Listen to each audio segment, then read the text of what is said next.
ওই দূরের কল্পনায় তুমি যে রানী, রূপ তোমার করে আমায় সে কি হয়রানি।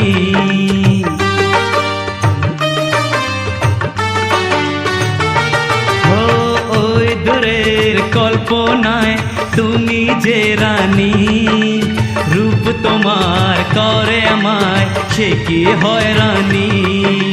সুন্দর তো বহু আছে তুমি যে সেরা, যেন হাজার চন্দ্রমুখী ওই চোখে ভরা।